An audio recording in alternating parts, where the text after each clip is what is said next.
Hey guys, VaulSC here, hope that you are doing good. So last Tuesday I managed to play my first game of Infinity in real life after the lockdown has started to subside. We played a lot of Tabletop Simulator, but it was pretty cool to get back in person and see the guys again and get the miniatures onto the tabletop, so really happy about that. I know a lot of you guys are still struggling with this whole COVID-19 lockdown. It is obviously a pretty serious thing. Some countries have been hit really, really hard. I live in New Zealand, and we are basically two little islands in the southern hemisphere. So, what we were able to do with our government is basically shut our borders, no more people coming in. Everybody was in lockdown for a number of weeks. But the cases started dropping off, and the government started to let businesses reopen, and we're at a fairly lower level of alert, and you can go to shops and get your hair cut, and apparently go to the local gaming store and play tabletop war games with people. Um, so they did keep the store pretty strict, but we were still allowed to go in and play. So time for another bat rep. It's Combined Army against Nomads, against my favorite buddy. Sorry, not against Nomads. He plays Nomads, but he's starting to collect some Foreign Company now. So it's Combined Army against Foreign Company. Let's go to the list and have a look. As you guys know, during the TTS League Season 1, I played a ton of Foreign Company, so I can feel the struggle of Foreign Company. But let's talk about my Combined Army list first. So running the Ryko, as I've been practicing quite a lot on Tabletop Simulator, I've bought the model now. The Ryko is, if you consider him in a vacuum, is not a very good unit. He's too expensive, and you don't really achieve enough for what you get from him. The reason why I've been experimenting with him a bit more is because Combined Army has something which Yuching and Hakaslam don't, and that's the Dazer. So I like to play quite defensively. I quite like taking second turn. The cool thing about the Ryko is that he's great at defending with his explosive ARO. If there's a Dazer there to make it a bit easier on him if they're shooting through smoke with a Spitfire or an HMG, with armor 8 in cover, if they're only throwing 3 dice at a time, it's much less likely he's going to be stripped down a couple of wounds in one volley. If he does take one wound, you can try and retreat. There is a problem though. He is religious, so he has to pass a check to be able to go back into cover, but it is doable. And I've tried to design a list where even if he dies, there are other things which can accomplish the mission. So that's why I've been testing him out a lot and really enjoying him. It's agonizing after paying an extra 5 points on top of an already expensive model for the extra goodies. But I like to do it anyway because the heavy shotgun and mine dispenser can be really useful for what his role is. His role is to keep them back. Fire is single burst ARO, and the mine dispenser, when he's sitting next to baggage to refill them, can be quite useful if you're playing quite a slow cagey game where you've got to basically put them off for a bit. The heavy shotgun is way better than a flamethrower because you're trying to keep them away when you're defending, but in that last turn ditch when you're charging towards them, a heavy shotgun is way better for AOing things. Sorry, not AOing, face-to-facing things. When it's your active turn, it's just huge. And the Ryko is the kind of thing that can survive a couple of chain rifles as it comes around the corner to get you, and then just blast a group of 2 or 3 models with that impact template. So I find that's really amazing. Love the heavy pistols as well. That's pretty cool. I think they come with the Ryko pilot. Otherwise, you've got an engineer with a slave drone. There's nothing else in the list that really needs doctoring. The Noctifer basically has Dogged will just die. So without needing the Doctor Worm, I take the Caliban, which I was going to take anyway, and add a slave drone to it, and he can be the one who repairs the Ryko. Ryko, unfortunately, is a man tag, and that makes it a lot harder to revive. So yet another reason why this type of tag is just not very, very strong. But because of the Dazer, I'm including him. So there's the Dazer there, Mine Layer. Because the Mine Layer ability allows you to already have the Dazer on the table, you can take the second turn with the Dazer already there, which is something the Malignos can't do. Obligatory Liberto Mine Layer, all of the other usual stuff that I take here. Yeah, let's just get onto the Foreign Code list. So, our buddy Matt here has been, he's going to be playing in the Casual League, by the way, if you see his name. He's been watching some of my games and trying these guys out, and here's his version of Foreign Company. One or two things that he differs from my style. He's got the Peacemaker in there. I'm not a big fan of the Peacemaker. If you don't take first turn, the Peacemaker's ability to use mechanized deployment isn't really the isn't really the greatest, and when you're moving around anyway, you do get hacked if you do get too close to the opponent's side, and he's got no mods or anything, so if he comes up against one TO sniper, he could actually have a really bad time. Even against warcores and things, he can sometimes get hit, whereas a bulleteer doesn't suffer from that as much. Laxmi, pretty cool. You can apparently use white noise as an ARO, so that's one thing he's gunning for by using the Peacemaker's repeater. Valkyrie, I can't remember if she was Group 1 or Group 2, but multi-rifle, love Valkyrie, I play her a lot. She's a bit expensive, and I think the most optimized lists don't run her, but I do think that she's really cool, and I love her total immunity. Other than that, though, pretty stock standard, you know, basic way to play Foreign Company, which I appreciate. Didn't quite get all the SWCs there, though. So, on to the gallery. Now, the photos are different because I've bought a new camera. Obviously, my 3D Infinitors for TTS project got me so excited I went out and bought a brand new camera, but hey, I can use them for my bat reps as well, and that's one of the reasons why I was able to justify that splashing of cash. So we're going to play Recovery, which is one of my custom missions that will be played in the league, just not round 1. That's a mission which is a bit like a Capture and Protect, and that's what it's based on. So basically, you start one deployment zone's here, and the other one's over here, and you're both trying to protect your beacon, just like you do in Capture and Protect.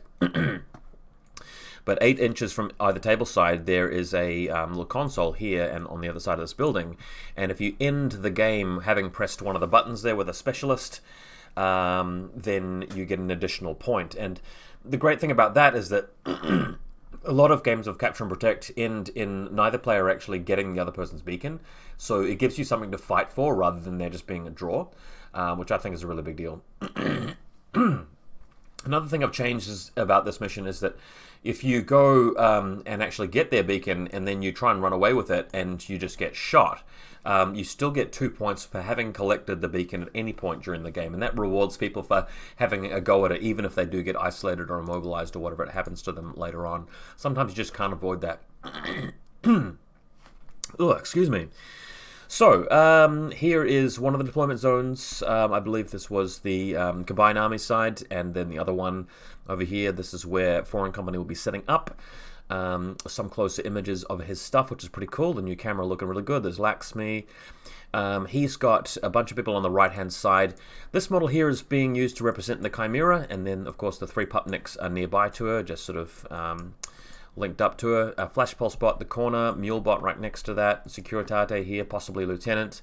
You've got the Walker watching the table, Laxmi up in the building as well. She's able to protect the objective, the beacon, with her hacking abilities, which is good. Here's a look at the back. So we've got a couple more underneath Laxmi's position.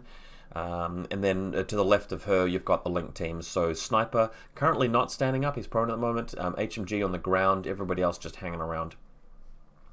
Further up a field, you can see the Pathfinder and his HVT. The HVT in this mission is actually a designated target, so you get a point for killing it and another point for killing it with your data tracker. So his data tracker will be Valkyrie, mine will be the Ryko. There's also the Forward Observer 0 nearby, ready to grab that button at the end of the game. Another one with Mine Layer towards the middle, in front of where the Warcore is. And then over to me. So I'm using a Noctifer Spitfire this game, something I may not have mentioned. In fact, did my army list have a Spitfire or a thing? I might have brought up an older version of the list. No, there it is there. Noctifer Spitfire.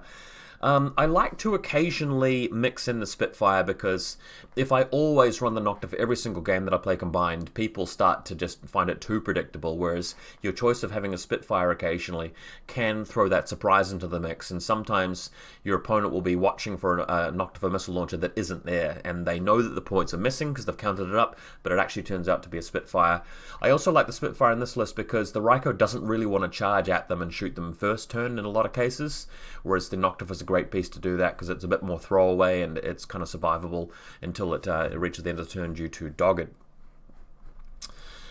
Okay, so my left-hand side deployment, you can see the designated target there, protected by a mine, and there's a Liberto nearby. Echidron down here, that is a tiger creature.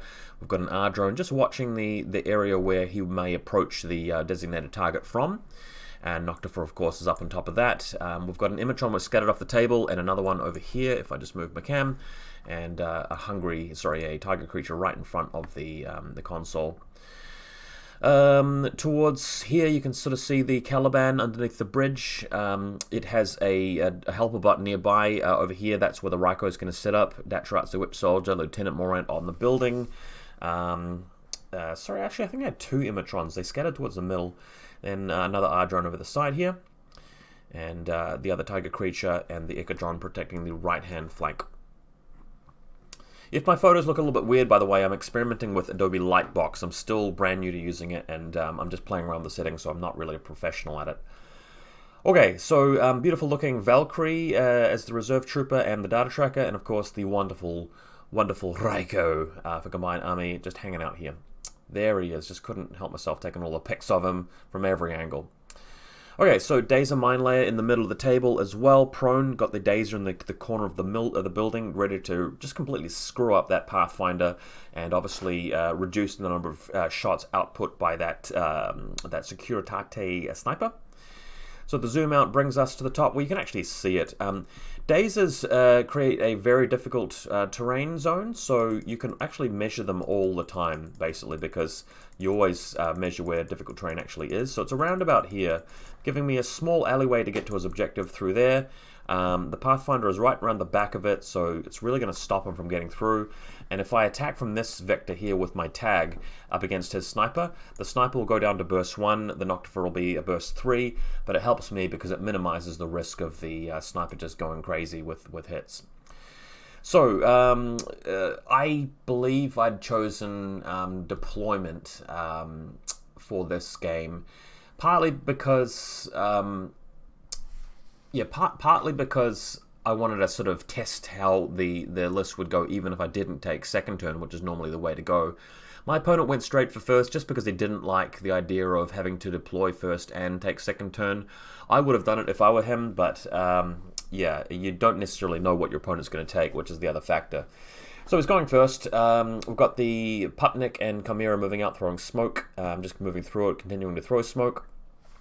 Valkyrie then moves in, and his plan, of course, is to move Valkyrie through and get her into a position where she can lob a Specfire grenade onto not just my designated target, but the mine next to it. Great plan, because she's got amazing fizz, so eventually the grenades go down after a couple of attempts and blows up this designated target. He's done that with a data tracker, so congratulations to him. He's gone up 2 points already, which is a great play. Then he brings Valkyrie back around nearby to the deployment zone, just hangs out here, and spends the rest of the turn basically just repositioning everybody, just shuffling people around and just getting very little else done. The Chimera and Pupniks are moving through, throwing smoke, but generally there's nothing else that they really achieve. At this point, the Chimera is just popping out of the smoke to shoot at a couple of Imitrons in the distance, so he's just reducing my order pool by a couple of orders there, which is decent play, and then pulls back just to hide back at his deployment zone. So no real casualties for me apart from the Imitrons, and he's taken an entire turn, but he's set himself up with a couple of objective points, so I'm feeling pretty good. Now, embarrassingly, and I know this is shocking, I'd actually forgotten to deploy my Shrouded Fort Observer, so my opponent kindly agreed to let me deploy the Shrouded Observer somewhere out of the way where it wouldn't have had arrows to any of the actions he took, so I was grateful for that. Just put the Shrouded out in the middle of the table, there it is, and this guy, to be honest, didn't have that much impact on the game. Okay, so Hungry, running forward, I'm seeing my opponent has just left Valkyrie there, so I can basically just come around and attack her. The other the other Tiger Creature unfortunately runs into line of sight of a sniper, but does manage to beat him with a dodge. And then we've got the other one on the other side of the table, which is not as lucky because the sniper does crush him, so not the best deployments there from my Tiger Creatures. And this is in spite of the Dazer, mind you. I then spin the Tactical Awareness order on the tag, who goes after the Warcore in the distance, shreds the Warcore, unlike my previous games, actually beats the Warcore and kills it. So that's good, and that is going to allow me to move out with my Noctifer. So the plan is to pick him up and move out along here and continue hugging the cover and get around here. And I'm going to avoid my own Dazer, which is covering this area here. In fact, I'm not going to avoid it. I'm going to try and actually get into the area and shoot him from here. So I can knock out his sniper, then I'll be free to move in with my Tiger Creatures. So, how does that go?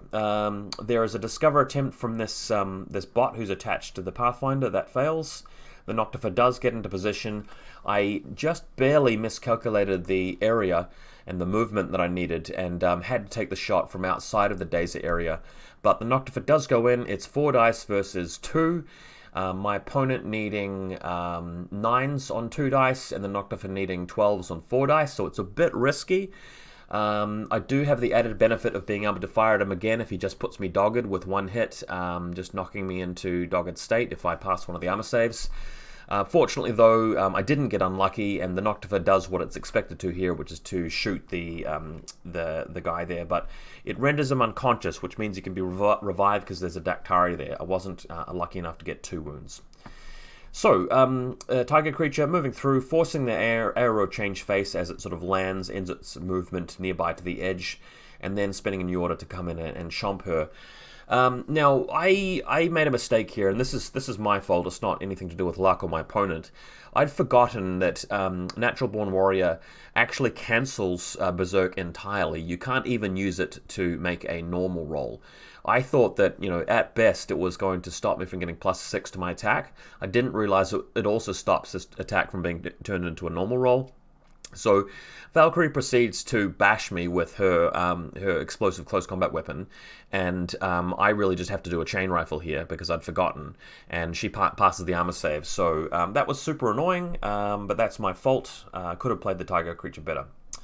So Noctifer now moves out, goes to shoot a couple of things here and there, like the friendly bot, the G-Servant bot for the Pathfinder, and then moves to the edge of the wall. I love this photo, by the way. This is really cool. So he's peering down into the shadows to take out Valkyrie.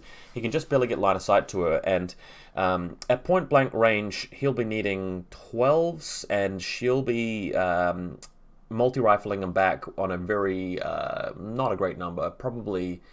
I think 9 on 1 dice. So she opts to throw the grenade, which I think was a good call because her physical stat is much better than her ballistic skill, even though the multi-rifle does more damage. So the Noctifer is blapping away at her. Unfortunately, has a terrible run of... It wouldn't be a VaulSC game without a terrible run of luck, right? So Valkyrie does put him into dogged state, but he eventually, after many orders wasted, does kill her. As he's doing that, the Putniks are moving out and dodging towards him. As he moves away from the wall, he takes a shot at them, can't even kill them, so none of them die. And the last thing from the Noctifer is to pop out here, detonate the mine nearby, and try to go for a discover on his 0, which doesn't quite work. So the mine's detonated, Valkyrie's killed, but I've traded my Noctifer for that. I did take out the Securitate sniper, but it's just going to get revived by a doctor, so not really happy with this turn. So there you go there, detonating the mine. What I wanted to do is to reveal this guy, but I failed to. So now that the sniper's gone down, the other the other Tiger Creature is going to move through the center of the board. Here it is here, just avoiding the Dazer zone. And it pulls through into line of sight of this Pupnik. The camo marker decides not to reveal. He doesn't really want to get chain rifled here or chain colted. So what I'm trying to do is actually bait him into doing nothing and then continuing to move, and then I can move into close combat with this model. But unfortunately, I've made the mistake again. This model also has Natural Born Warrior, and for some reason I forgot about that. I mean, I think I was just a little bit too blindsided by the surreal experience of playing a real-life game after God knows how many weeks. And yeah, not my finest moment. The Hungry going into close combat with the Chimera. The Chimera attacks me back, and I chain rifle her, but again, he passes the armor save. So throughout this game, we're going to be paying attention to a few things. Obviously, the face-to-face rolls are going to go one way or another, and it's going to be a lot of variance. But pay attention to whether the luck goes one way or another for the really important stuff. This Hungry coming in, putting the chain colt in, he takes 1 armor save. He's much more likely to fail that than pass it, but he still does pass it. And the impact that this could have had on the game with the orders I've spent to take out this Pupnik crew would have been crucial, because these guys go on to do a fair bit of work. So that was painful. So in his turn, of course, he comes to exact some punishment on me, and they start charging towards my deployment zone. The sniper, of course, is revived thanks to a command token spent to reroll the failed doctoring save, and then the Pupniks are just running towards my line. They're able to put a Eclipse Grenade in the way of the line that the Ryko had from this angle through here, so then they're going to be able to just keep smoking up this gap and getting in there to go after my back line. Here they are, smoking the way, smoking the way, smoking the way. Now, Yes, I made a mistake with the tiger creatures to some extent. I made the mistake in thinking that they would get berserks off, but I didn't really make the mistake in using the chain cult on Valkyrie and the Chimera, right? So if I was to play this game again, I generally would do a similar kind of strat. My opponent did just get kind of lucky to pass the armor saves. Now look what he's doing here. He's moving the whole crew directly in front of that Liberto. We know the Liberto has a shotgun because there's already been a mine revealed nearby. So pretty big blunder from my opponent if you ask me. That's okay, everybody makes blunders, so do I make mistakes as well. But we've got to acknowledge the fact here that a misplay has been made. Unfortunately, though, what happens is the Tiger, they move through here with the second short skill, or whatever it is, or the first short skill. When the Liberto appears to shoot them, they basically just have to do nothing except for the Chimera shooting back with the combi rifle. They're immune to flash pulses, that's why the R-drone's doing nothing. But to my disgust, the shotgun actually, even though it wins, he just passes all of the armor saves for everybody, which was just crazy. I think, no, actually, the Chimera beat him with one of her hits. He went dogged, and then all of the armor saves were passed. So she's continuing to attack into him, but he's continuing to like chain cold or shotgun or whatever it is, and the freaking guys aren't even dying. So they eventually take him down. My R-drone's dodging for dear life to try and put a bit of a gap in between them and where they need to move to get to the Ryko. But this turn was just it's just frustrating. I enjoyed the photos though. The photos definitely much better quality than what you're seeing from a camera photo. So everybody gets in here. The R-drone continuously manages to dodge, and he ends up coming over here to destroy the Echidron, who also fails its dodge. It doesn't even turn around after like 3 or 4 or 5 attempts. And we end the turn with the Chimera just coming back here, going prone on top of this blue box. Nomad's still also putting down a new mine to replace the old one with the zero mine layer, then going back into camo state and suppression fire here with the Pathfinder. So there you are, Nomad going back into the zero, going back into camo state. So couldn't believe that, but I have another turn. So Datratse moving forward, hits the Dazer Zone, doesn't do much else, and now my Shrouded can actually move through down the stairs. So initially stands up, walks down the stairs, then goes prone, comes down a little bit further. The zero reveals to place a mine, but that's okay because the second shot skill is used to crawl down the stairs, just dropping prone so that this balustrade here blocks line of sight. So very carefully, just inching our way down, just getting into position to take out these two on the right. So, of course, just coming into a spot where I can just carefully use the shotgun from that point there, just clipping onto the side of the Pathfinder. That will create a cone from the impact template, and of course that cone is going to clip the base of the designated target. Of course, my luck continues, and although the Pathfinder goes down, the designated target passes its armor save. Frustratingly, so I have to spend yet another order shooting at it. I did want to kill it because I don't want my opponent to get too far ahead on the objective points. But yeah, pretty frustrating. Great photo though. Shrouded then retreats. Datratse moves in, detonates the mine by dodging. Datratses are very good at that because they've got high fizz, and there's an armor save to pass even if they fail it. So Datratse does that, removes the mine, and then comes into close combat with the zero and wipes him out with his amazing close combat knife. The Shrouded moving back to the middle here.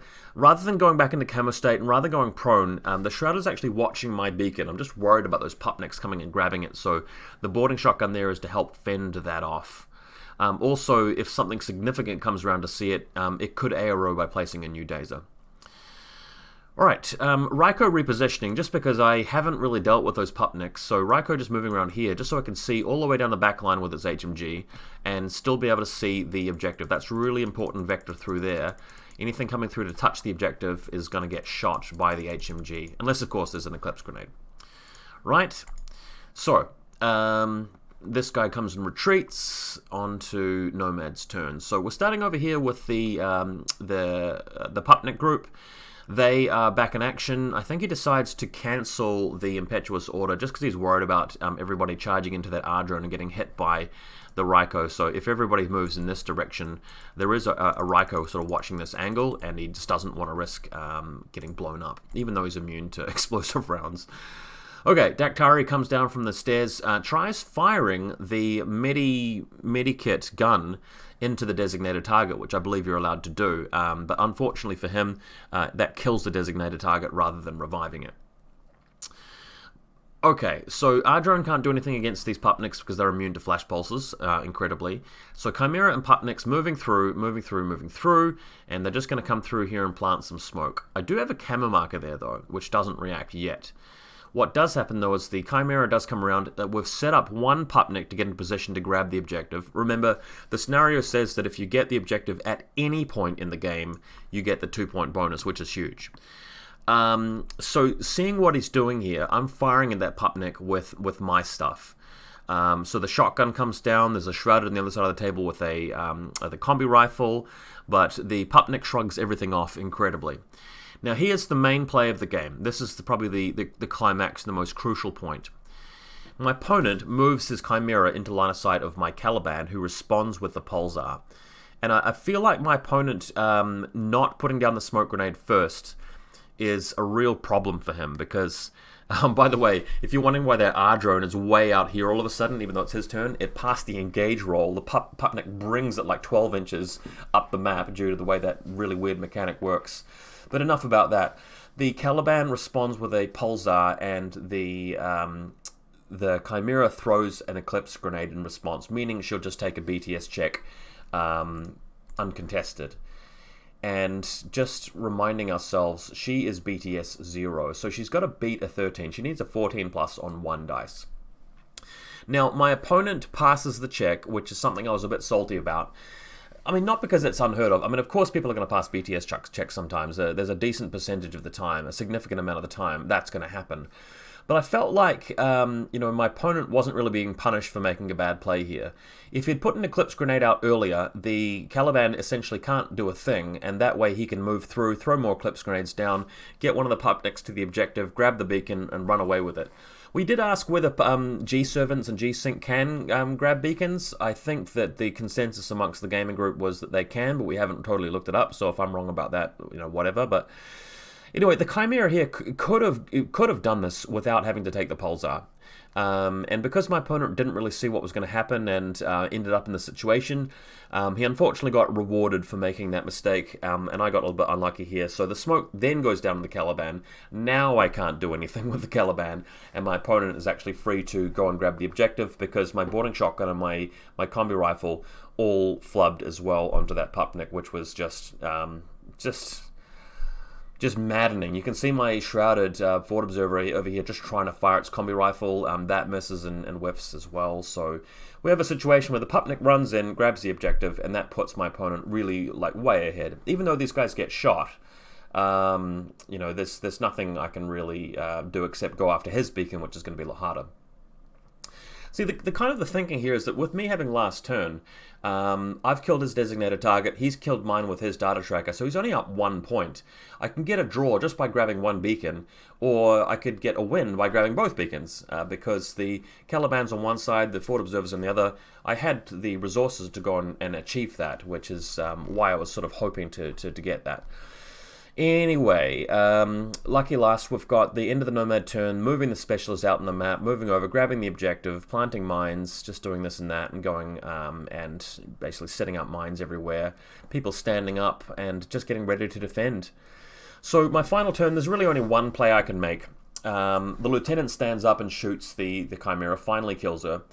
And then the Raiko comes stomping off down the battlefield to go for it. He needs to grab the beacon, because if we end with a situation where the Raiko miraculously shrugs off all of the hacking in the mines and the combi rifles, if he's left standing there with the enemy beacon, that would allow me to get back in it, because then I'd actually... my opponent would be up effectively 3 points for having the data tracker done it and the 2 consoles. So that 3 that'd be up on me, I'd be up some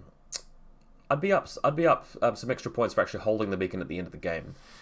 Anyway, it was doable. So the Raiko comes stomping down the battlefield, gets into position to fire at the Securitate sniper. We're going through the Dazer zone. I'm taking a risk here, even though I have no cover. He's got cover, so I've got to take risks, otherwise I have no chance. Luckily, the Raiko does manage to do it. The sniper's taken down. The Dazer, unfortunately, didn't quite give me enough room, so that's an oversight by me. The Dazer comes around about here, so the Raiko does have to spend a little bit of time walking through the Dazer, but it will basically stop around here, and after a couple of moves, he'll get through to the objective. And I did have a number of orders to do this, so Raiko moves in, the mine detonates, he does tank the mine, he does take a wound from something or other. We have the Zero appearing to basically attack him. If I was the Zero, I'd probably just be placing more mines, to be honest, but boarding shotgun, or heavy shotgun, or what he's got, blam, just pastes him into the ground. So satisfying. Then, of course, the Raiko moving through here. There's a cyber mine deployed by Laxmi. Laxmi also goes for the hacking attempt on him, and before he can reach the beacon, he's eventually shut down by this, and I wasn't able to quite get there. So it's a win for Foreign Company. Well played. Well played for some of the game. I thought my opponent did well with his use of Pupniks at certain points in time. I thought he played Valkyrie all right. But yeah, once he got the Chimera deep into my territory, the moves she made against the Liberto, against the Caliban, were questionable. But that's okay, my opponent will improve, he'll get better at using that group. For me, obviously my Tiger Creatures were misplayed, didn't do great there. I think my Dazer placement just left a little bit to be desired. I probably could have kept it a little bit more central to the building that it was on. I don't regret playing the Noctifer. I think the Noctifer just got a little bit unlucky. The Noctifer Spitfire is actually really good value for money, though. And damn, just had a real good time playing with real toy soldiers again. So if you guys enjoyed that, I'll be having hopefully one of these per week, just like I used to. And until you can come and play with us in real life, there's always the Tabletop Simulator League. See you there.